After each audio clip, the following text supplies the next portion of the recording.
Welcome to the Dental Team Podcast. I'm your host, Kiera Dent, and I have this crazy idea that maybe I could combine a doctor and a team member's perspective because let's face it, dentistry can be a challenging profession with those two perspectives.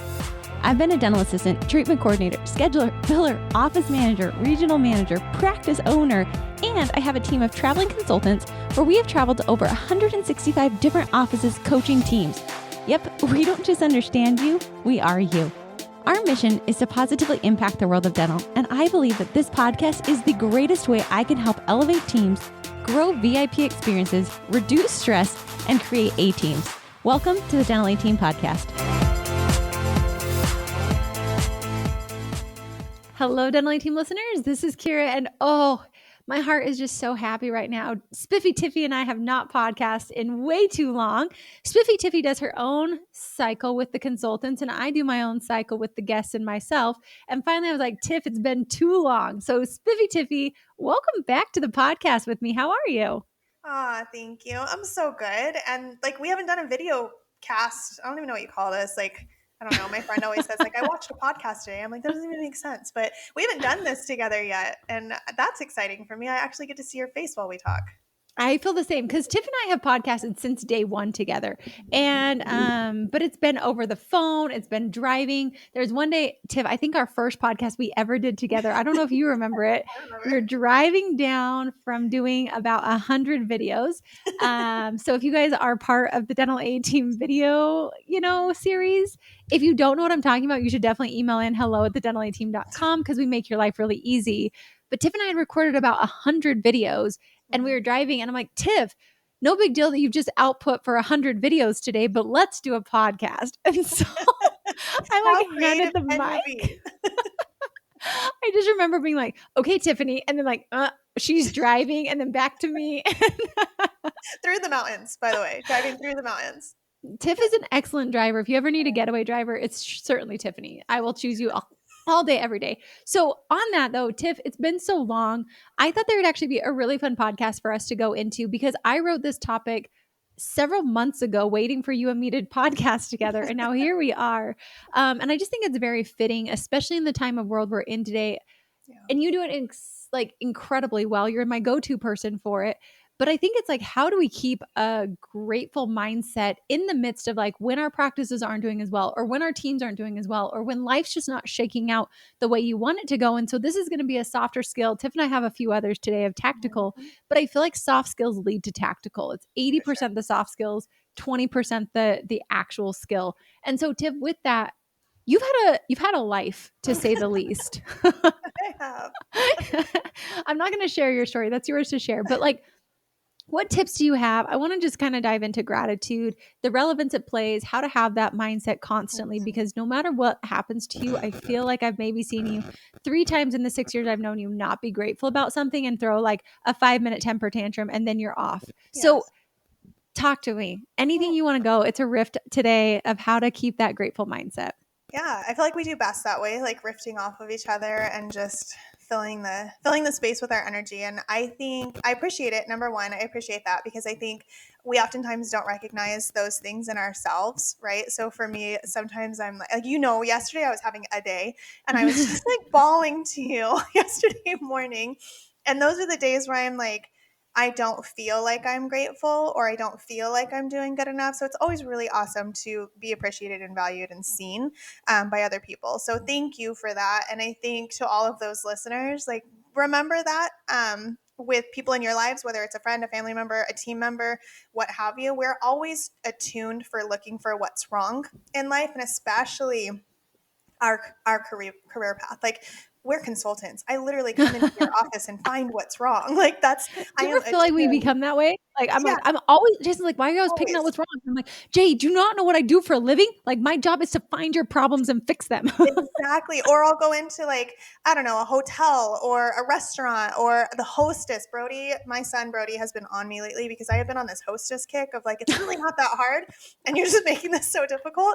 And so I tend to stay in that work mind frame. So we're attuned to finding those things that are wrong in life. And it's really difficult for us to find the things that are going right. And it's just not our natural habit. Our natural habit is to be safe and secure and to survive. And survival means making sure that the path ahead of us is laid out correctly, that there's nothing in our way that's going to kill us or derail us or make things hard. And so we're constantly looking for what's wrong so that we can fix it so that we survive in the end. So I think just being aware of that, number one, I'm super aware that I am always in survival mode. I am a survivalist. That's where I operate from. I know that. But I think that it gives me a sense of like okayness in the world as well. So I know that's where I operate from. So I could be really depressed. I could be really sad and upset or angry all the time because I live in that survival mode, but I tend to try to take the things and spin it the best that I can. So my survival mode actually brings a lot into my life. And for some, it could look like a little bit of chaos, right? My sister looks at my life and she's like, I don't know how you do this. I'm like, I don't know. You just put a smile on and you just trudge through. But really how I do it is looking for the pieces of my life that are that I can have control over and letting go of the things that I don't have control over. So yesterday I was really upset and I called you, and I have a 15-year-old teenager, and all of you guys out there who have teens or have raised teens or you're coming up on your teens, you know where I'm at right now. And like every parent, I thought my kid's fantastic. He's perfect. Like, we're not going to have those struggles. He's fine. Well, yesterday we had that struggle. Yesterday was rough, and he's crying on the way to school. He gets out of the car. Now I'm crying and I'm just bawling thinking, what have I done wrong? Like, where is his attitude coming from? But in that moment, I didn't realize how I was thinking about this, right? It was last night. I had a friend that was like, you could have taken that and been like, gosh, Brody sucks. His attitude is just so poor and he's treating me so bad. But instead I said, okay, what did I do that provoked what happened? How could I have done something differently? Could I have allowed him to express himself differently? Kiera, you talked me off the ledge and gave me so many perspectives. And my point here, the relevance of this, staying in a grateful mindset, is that right there. How do you take a situation that's come into your life and say, this happened for me, this is an opportunity, rather than this happened to me? And I know that's like so cliche and everybody quote unquote says that, but it's really true. I take every opportunity to look for an opportunity that I can every single day. When something happens in my life, I think, okay, why is this here for me? Why did this obstacle come? What is it here to teach me? What am I resisting in my life that it's here to show me that I'm still resisting that thing? You reminded me yesterday, Kiera, you said, like, what are you not letting go of? Like, where are you too rigid? And those places, those spaces, really looking at those instances for opportunities keep me in a grateful heart, because I'm truly grateful for the opportunity to grow past or grow through something, and being able to find that allows me to see the path to the other side. And then obviously, like, the easy route is I truly do journal almost every day. Sometimes I'll miss 3 or 4 days, but I truly do journal almost every day. And I start my journal no matter what I have to write down with today I am grateful for. And I do like 5 things, and it's, whatever's relevant that day, but it's typically my health, my mind, my career that affords me XYZ, my relationship with my son because, and I'll kind of expand on it. And it really, starting my day with that, I think is like starting your morning huddle, either with like, hey guys, what went wrong yesterday that we can do better today? Or starting your morning huddle with like, hey guys, it's a new day. We're going to freaking win it. How can we win this day? What opportunities do we have to win today? Do that in your own life, and it filters into everything else. So I think of it like that. Like, my journaling every morning, my looking for opportunities is like a morning huddle that's like, how am I going to win this day? Versus what went wrong yesterday that I could have done differently, which is still a learning experience, and that's fine, but it just puts you in that negative tone, right? And so I'm like, what can I do to bring my tone up? What can a hostess do to bring the tone up? If a hostess is like, oh, are you here to eat? I'm like, yes, I'm here to eat. Like, I literally had that happen to me. I'm like, what else would I be doing here? Yes, I'm here to eat, right? So then I'm automatically like, upset. And so my whole experience of that restaurant has been completely changed because of that one instance. Mm-hmm. So what's coming into your life that you're allowing to penetrate how you're feeling, that's completely changing the experience of the rest of your day. And Mm-hmm. that's my non-negotiable for myself, the boundary that I hold on myself. My non-negotiable is that I will not allow something or someone to change how I feel into a version of me that I don't like. I hate feeling Mm-hmm. stressed out. I hate feeling angry and upset. Like that tense feeling in my chest. I literally hate that feeling. I will do almost anything to avoid that feeling. So as soon as it comes in, I'm like, "Oh, something penetrated. What did I allow to penetrate my space and my boundary that just completely changed my experience of what just happened?" I think you brought up a lot of points, Tiff, and I appreciate you sharing. And like I said, I really think that you have learned this, and I think that that was the piece I wanted to just highlight is this has been something you've been working on for years. So like Yeah. you've got some daily practices in play, and it is interesting because I write on mine, I write grateful, and then I just like list it off, and I started changing to I am grateful for. And it made it more instead of like a list of things that I truly was grateful for. And I think Yeah. what it does is I almost feel like I put on my like grateful sunglasses and like rock it out my day. Like I'm going to be able to put a filter on of whatever I want it to be. And so I Yeah. think you just filtering your day first and foremost of being grateful and seeing those positive moments is huge. And then Yeah. the second thing is, I really do think you have learned to spin. I think it's truly a grateful muscle within you that you've been building and refining over time.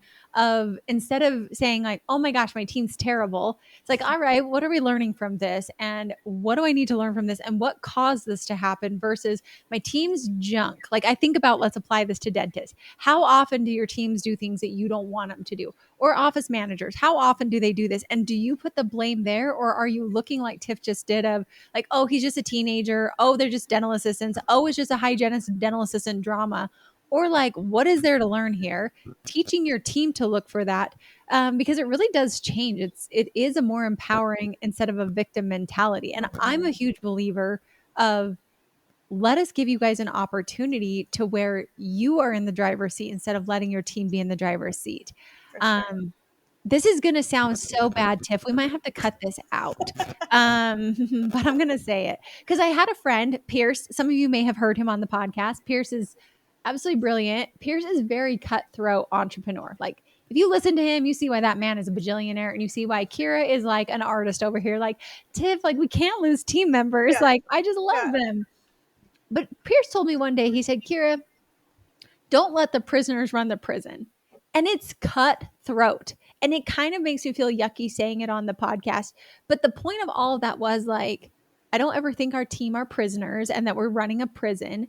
But the mindset of it and the visual that I can see from that is like, don't allow other people to run you when you're the one running your own show. Mm-hmm. Don't let your team set the stage and set the culture and set the attitude you get to. It's crazy, Tiff. I know you have this. I have some clients and they're like, Kiera, my culture is just so bad. And I literally am like, do you want me to give you a hug right now? Like, is this the time I need to be loving to you, or do you need a kick in the bootay? Because the bottom line is that culture and all that negativity is 100% you. Your Yeah. team's reflecting you. They're mirroring back to you who you are, and you need to change you if you want this culture. But we all are in this phase of like diet pills, and I just want it to work. And I'm like, do you hear Tiffany? Every day she journals. Mm-hmm. Over the last several years of her life, she's been looking at, how is this for me? How is this happening for me? What are the pieces I need to learn from this? How can I keep a grateful mindset through this and being grateful for the opportunity rather than blame?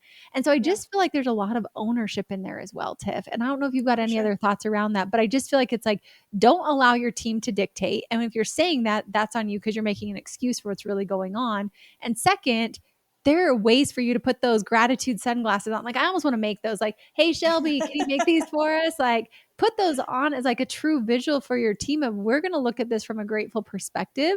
I'm going to Yeah. look at my life from a grateful perspective because I want to start training that muscle to just have that become automatic in the future. Absolutely. Absolutely. And I think sometimes I listen to things like this. I do a lot of personal development. And I think that plays a huge factor in my overall presence and how I show up every single day and how my brain works. I think I am a firm believer in what you're putting in, right? What I allow to be in my field. What I'm soaking up is what I become. And so I'm a huge advocate for that. So I make sure that anything I'm consuming is for my health, mental, physical, whatever it is. So food, what I'm listening to, the music I listen to. Like sometimes I'll be in a bad mood and I'm like, what's going on? And I'm like, oh, I've been listening to sappy country all day. Like turn on some Temptations radio. And the next thing I know, I'm like in the kitchen dancing and singing. So I just make sure that whatever's around me is elevating my experience as well. And I think I listen to a lot, like I was saying, and I watch a lot. And sometimes I'm like, okay, but like, where did you come from? Like what, that sounds real easy, but your life looks lavish and beautiful. And so to give a little bit of a backstory, I know Kiera at the beginning you mentioned like I've been through a lot. Tiff's been through a lot. Tiff has been through a lot. You guys, Tiff has been through the ringer. Like my life is crazy if I look at it. And I realized like a couple weeks ago, I was like, I told you yesterday, like I woke up and I was just like, holy cow, I actually lived through that. I just got to this space where finally I could open up and let go of a little bit of the wall that I built up. And just so you guys know, so you guys have some background, like my childhood was anything but what I think any one of us want our children's childhood to look like. I was very loved. I was very supported in a lot of ways, but financially we didn't have a lot. And my mom was freaking checked out most of my life. She was checked out. So I raised my sister. She's 5.5 years younger than me. So I was 5.5 when she was born. I was changing diapers. I was feeding her. I was doing the bottles, like literally 5.5 doing these things. But it was what I knew. So everybody says like, how did you do this? How did you make it through? Well, I made it through because you know what you know. And I just lived my life. And so fast forward a few years, high school was pretty rough. My mom was in a really bad place. My mom got real depressed my grandma passed away when I was 11. So the years between the years of 9 to 11, my mom started getting depression as my grandma was getting sicker. So through high school, my mom was insanely depressed. And I would watch her stay up for 3 days, not able to sleep, and go on this cleaning binge. And then she's out for 2 weeks, depressed in her room. And I just sat there. I've always been very observant. And I remember just sitting there and observing, like, why does this happen to her? What is she doing that's bringing this on? Because she's attracting it. Even as a teenager, I was like, she's attracting this into her life. What is she doing? Because I'm going to do the exact opposite of whatever that is. And so I knew what I didn't want. I knew what I saw, and I knew that didn't feel good. It didn't look good. She hated her life. And I'm like, there's so much more to live for. So then fast forward a few more years, and my mom actually committed suicide when I was 19. My sister was almost 13. It was just about 6 weeks before her 13th birthday. So I, been raising my sister. So it was kind of an easy slide, right? But still a really traumatic, hard thing to go through at 19 years old, 19 and almost 13. So I had to do it. I had to do the hard things. And I had a choice. And I remember sitting in my mom's room and I remember sitting there thinking, what the heck? Like, how is this even possible that this is where I'm sitting right now? And I was so angry. And I was like, how could you do this? Like, she's 13. I was like, I had 19 years with you. She had hardly anything. And I remember sitting there thinking, okay, there's two things that I can do here. I can sit here and wallow more and be angry and try to understand something that I'm never going to comprehend ever. Even if I were to get depressed, I'm still not going to comprehend. I don't know where her brain was. So I can sit here and wallow, or I can get my butt up out of this chair. I can clean up this house, make it look new so that when my sister gets back, I sent her away. So when my sister gets back, it's a whole new place for her. And we get to start our lives on the foot that I want our lives to be on. So I stood up and I got to work. I got friends over. We cleaned the house out. We made it new. We made it fresh. And we started our lives together. So at 19, right, my whole life trajectory changed. And I say that because I want you guys to understand that even in the hardest places, the saddest spaces of life, there is always a choice and a controllable factor. And my intuitive nature is to look for the controllable factor. And I have worked with so many practices. I literally just like 3 hours ago was on a manager's meeting with some managers I've been working with. Gosh, we counted today. I think it's like 5.5 years we've been That's working with them. awesome. I love them so much. And they're like, gosh, Tiff, what do I do? What do I do? And I'm like, you guys, this is what we just talked about 2 months ago on our manager's meeting. This is your controllable factors. And their eyes just lit up. They're like, oh my gosh, you're right. When you get stuck in a rut, and they were in this associate onboarding rut, it's typically because there's too many factors that we feel are out of control. And so you've got to take a look at it and pull out the pieces that are controllable.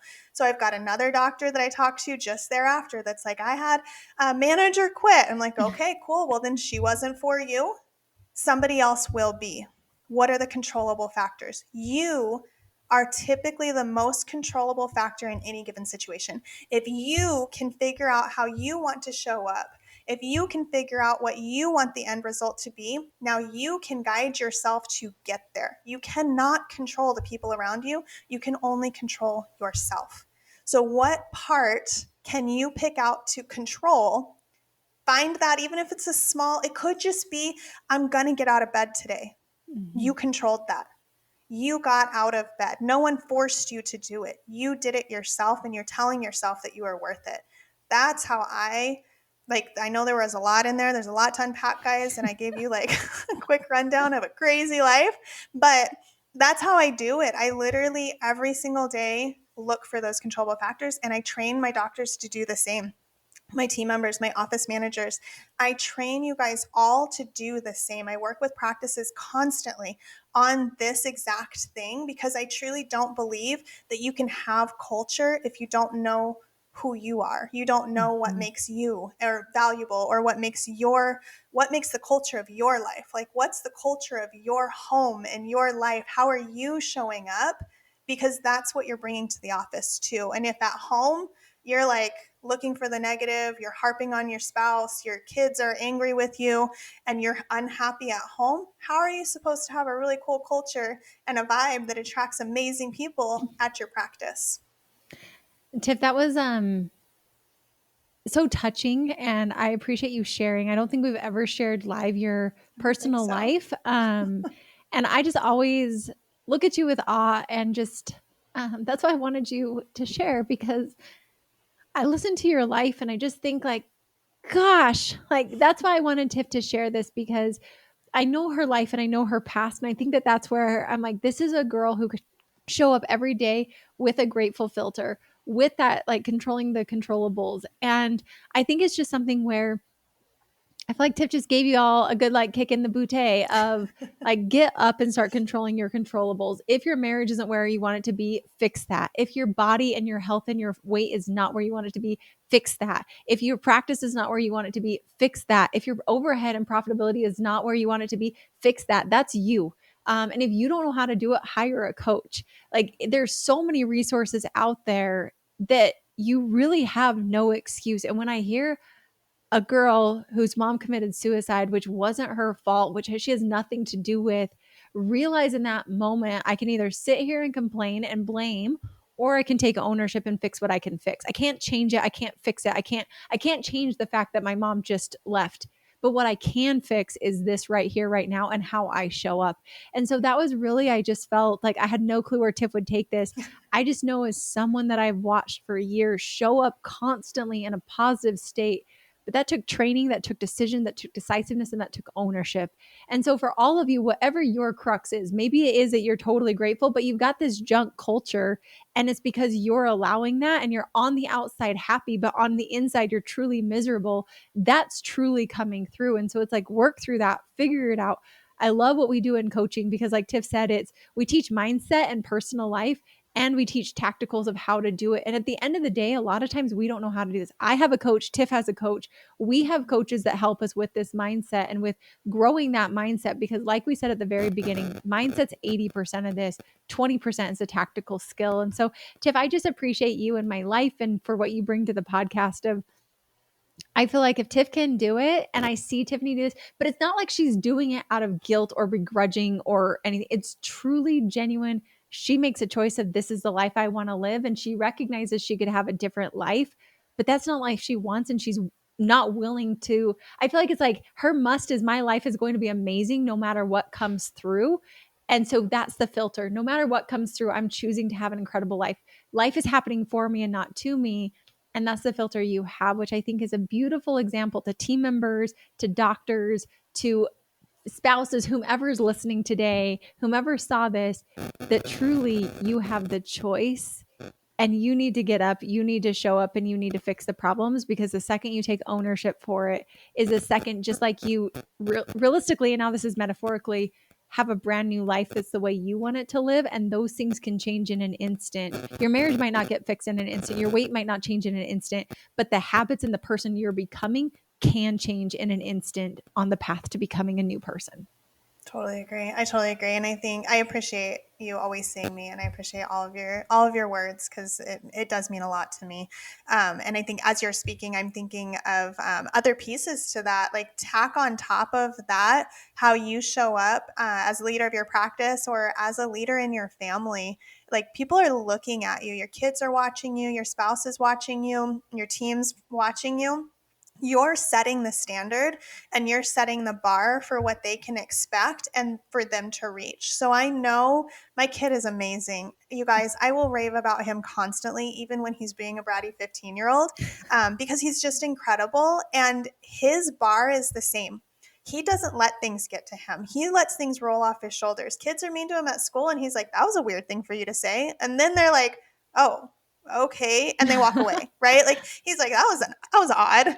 And he just carries himself in this way. And I watch him, and I know his entire existence. My son, from day one, I have said, I will be the example of how I want him to show up. I want to be someone that he can look at as a role model in life on how to have a really happy life. And if his mom isn't happy, if I'm not doing my due diligence to ensure that I'm my best version, I'm actually doing a disservice to him.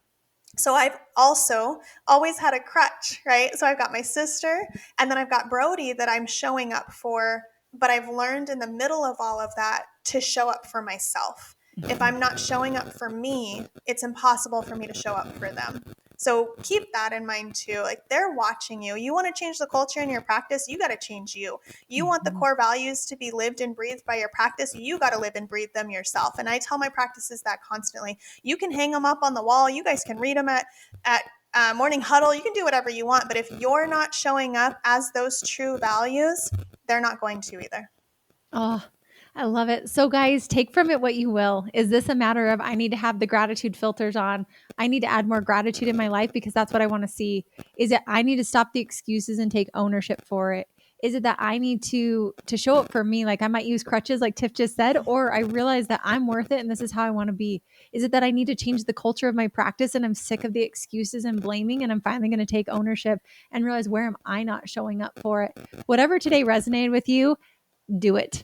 Take the action, do it. Find the way to see the gratitude in life, because I do believe that no matter where you are, that it's beautiful and it can be the most incredible journey if you choose to look at it that way. So if we can help you, I think sometimes you do need like a coach who's not going to lie to you, who's going to call you out, like who's going to say, do you need a hug right now or a kick in the booty because you're giving a lot of excuses and it's 100% you, and let's find a solution to fix this for good. Reach out, hello@thedentallyteam.com, or book a strategy call, guys. You will get free strategy even if we don't work with you. So you have no loss. Like, I wanted it to be so simple for you to say, hey, I think I'm that person, which I will give you massive kudos right now, that takes humility and grace and courage to stand up and say, I need help. I can't do this on my own. And I know there's a better, easier way. And I know you guys have done it and done it successfully. And I'm going to reach out. That takes guts. That takes courage. Like, I don't care what you're doing on your P&L. I don't care about any of that. That takes courage. So if you're that person, I give you massive kudos, and I'm going to welcome you with big open arms and a good kick in the booty, because you need that. And that's why you're reaching out. So reach out, hello@thedentallyteam.com. Spiffy Tiffy, we need a podcast more because it was beautiful today. And I just appreciate you for who you are and for sharing today. It was truly lovely. Well, thank you for having me. I love doing these with you, and I agree. Shelby, get it on the schedule. Yeah, Shelves, we need this. All right. For all of you listening, thanks for listening, and we'll catch you next time on the Dental Team Podcast. that wraps it up for another episode of the Dental 18 podcast. Thank you so much for listening, and we'll talk to you next time.